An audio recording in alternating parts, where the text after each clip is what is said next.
বিসমিল্লাহির রহমানির রহিম। আমি আসিফ রহমান। সি প্রোগ্রামিং বাংলা টিউটোরিয়ালে আমি আপনাদেরকে জানাই শুভেচ্ছা ও অভিনন্দন।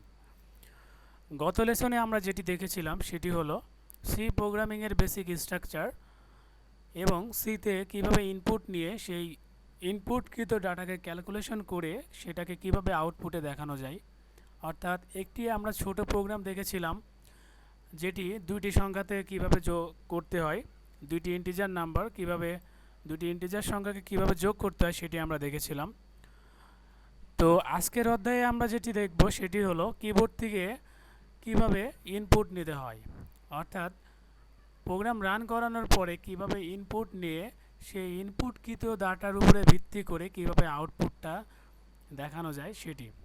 যেমন গত লেসনে আমরা যেটি দেখেছিলাম যে আমরা পূর্বে থেকেই ইনপুটের মান আগে দিয়ে রেখেছিলাম, যেমন a সমান 5 দিয়ে রেখেছিলাম, b সমান 7 দিয়ে রেখেছিলাম, c সমান a প্লাস b। যাই হোক, আমরা মূলত a এবং b এর মান আগে থেকেই 5 এবং 7 দিয়ে রেখেছিলাম।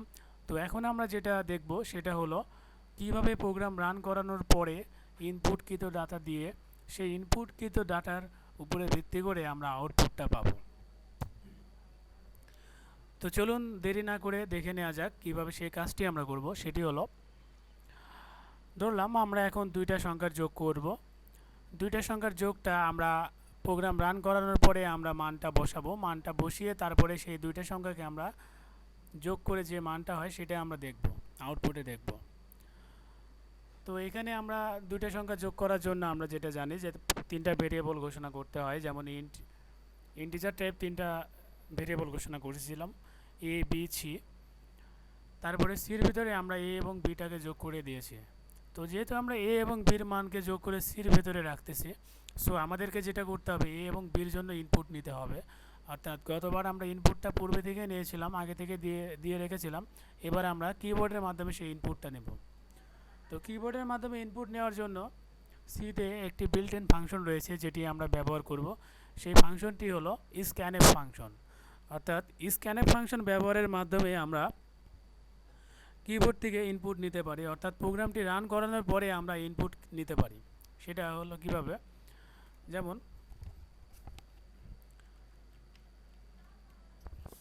এটি হলো মূলত স্ক্যানএফ লিখলাম, তারপরে ফার্স্ট ব্র্যাকেট, এটা হলো স্ক্যানএফ ফাংশন হয়ে গেল। স্ক্যানএফ ফাংশন লিখলাম, এর ভিতরে যেটি করতে হবে সেটি আমরা স্ক্যানএফটা অনেকটা প্রিন্টএফের মতো, যেমন ভিতরে ডাবল ইনভার্টেড কমা দিতে হয়। তারপরে কার জন্য আমরা কি টাইপের আমরা ভেরিয়েবল, যেমন প্রিন্টএফে আমরা যেটি লিখেছিলাম %d দ্বারা বুঝিয়েছিলাম যে %d দ্বারা বোঝানো হচ্ছে ডেসিমল টাইপ আমরা মান প্রিন্ট করব। ঠিক তেমনি যেহেতু আমরা এ এবং বির জন্য ইনপুটটা নেব, এ এবং বি মূলত ইন্টিজার বা ডেসিমল টাইপ ভেরিয়েবল। সো এখানে আমাদেরকে আগে বুঝিয়ে দিতে হবে স্ক্যানএফকে যে আমরা যে দুইটার জন্য ইনপুট নেব সেই দুইটা হলো ডেসিমল টাইপ ডাটা হবে বা ডেসিমল টাইপ ভেরিয়েবল হবে। যেমন %d, যেহেতু আমরা দুইটার জন্য নেব তাই %d কথাটি আমাদেরকে দুইবার উল্লেখ করতে হবে, দুইবার লিখতে হবে। তো %d দিলাম, এরপরে কমা, প্রিন্টএফে যেমন কমা দিয়েছিলাম ঠিক তেমনি এরপরে ইনভার্টেড কমার পরে কমা দিলাম। এরপরে আমরা প্রিন্টএফের ক্ষেত্রে যেটা ইউজ করেছিলাম, যে মানটাকে আমরা প্রিন্ট করব শুধুমাত্র সেই ভেরিয়েবলের নামটা ব্যবহার করেছিলাম। তো এখানে আমরা সেই একইভাবে সেই যেহেতু আমরা এ এবং বির মানটা নিব, সো আমরা যদি এর মান নেই তাহলে এটাকে নেব, এটা এ ভেরিয়েবলের নামটা লিখলাম। কিন্তু তার আগে একটি বাড়তি কথা যুক্ত করতে হবে, বাড়তি একটি কিওয়ার্ড যুক্ত করতে হবে, সেটা হচ্ছে %, অর্থাৎ অ্যান্ড সিম্বল যেটা সেটা আমরা তার আগে যোগ করব। তার আগে আমরা অ্যান্ডটা যোগ করব। অর্থাৎ স্ক্যানএফটা মূলত প্রিন্টএফের মতোই, শুধুমাত্র দুইটি পার্থক্য এখানে হবে।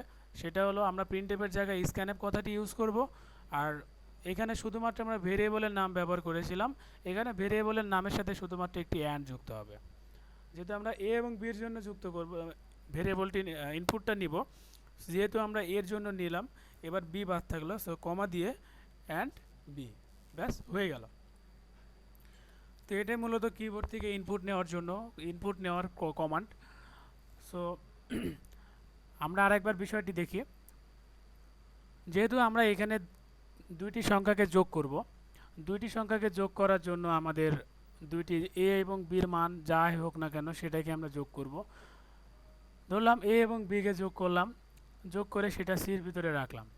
এবং এ এবং বির মান কত সেটি আমরা দিই নাই, সেটি আমরা চাচ্ছি যে আমাদের ইচ্ছা অনুযায়ী আমরা পরবর্তীতে দিব। সেই জন্য আমরা কি করলাম, স্ক্যানএপ একটি ফাংশন ব্যবহার করলাম।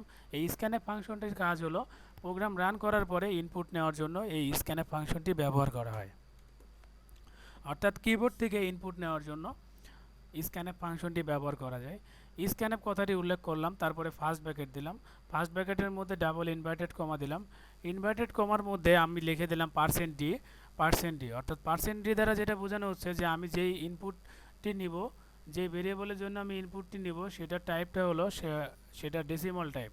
তাই আমি ডেসিমাল কী টাইপের ভেরিয়েবল আমি ইনপুট হিসাবে নিব, কী টাইপের ডাটা আমি ইনপুট হিসাবে নিব, সেটার জন্য আমাকে এই কথাটি উল্লেখ করতে হবে। অর্থাৎ %d, একটি %d দ্বারা বোঝানো হচ্ছে যে আমি একটি ইনপুট নিতে পারবো।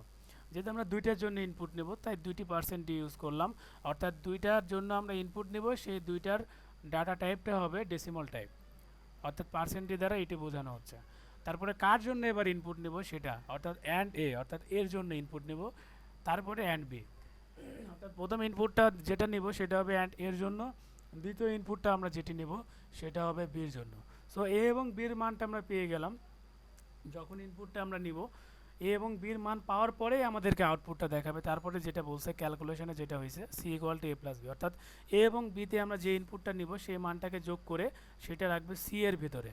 আর সির ভিতরে যেহেতু এ এবং বি এর যোগফল থাকতেছে, সো আমরা সিকে প্রিন্ট করে দিলেই আমাদের কাঙ্ক্ষিত রেজাল্টটি আমরা পেয়ে যাচ্ছি, অর্থাৎ দুইটি ইন্টিজার সংখ্যার যোগফলটি আমরা পেয়ে যাচ্ছি। সো এখন প্রোগ্রামটি রান করে আমরা দেখব। তার আগে দেখে নিই প্রোগ্রামে কোনো প্রকার কোনো ইরর আছে কিনা। সেটি দেখার জন্য আমরা এর আগেও দেখেছিলাম, বিল্ড থেকে আবার বিল্ডে ক্লিক করব, কোনো প্রকার ইরর নেই, 0 ইররস। এখন প্রোগ্রামটি আমরা রান করব। রান করার জন্য যেটি করতে হবে, বিল্ড থেকে রানে ক্লিক করতে হবে। রানে ক্লিক করার পর এখন আপনারা দেখতে পাচ্ছেন যে কোনো প্রকার কোনো আউটপুট আমাদের দেখাচ্ছে না, যেহেতু আমরা আগে বলে দিয়েছি যে আমরা দুইটির সংখ্যার জন্য আমরা দুইটি ইন্টিজার ইনপুট নিতে পারবো। সো ইনপুট নেওয়ার জন্য আমাদেরকে সুযোগ দিচ্ছে। ধরলাম আমরা এ এর মান ধরলাম 15, তারপরে ইন্টারে প্রেস করলাম।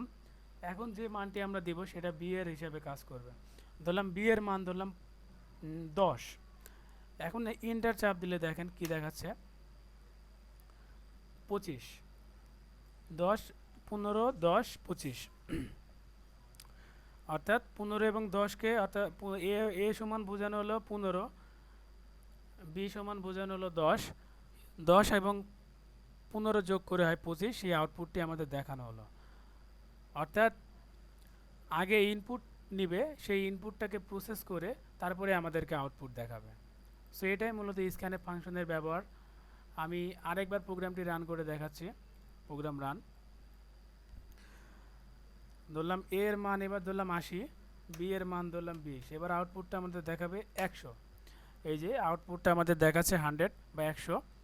অর্থাৎ প্রথমে আমরা দুইটা ইনপুট, যতক্ষণ না আমরা দুইটা ইনপুট না দেব, যেহেতু আমরা এখানে স্ক্যানে %d এবং এ এবং বির জন্য বলে দিয়েছি যে আগে আমাদের ইনপুট দিতে হবে, তারপরে আমাদেরকে প্রসেসিং করে তারপরে আমাদের আউটপুটটি দেখাবে। সো যতক্ষণ না আমরা দুইটা ইনপুট সম্পূর্ণ না করব ততক্ষণ আমাদেরকে আউটপুট দেখাবে না।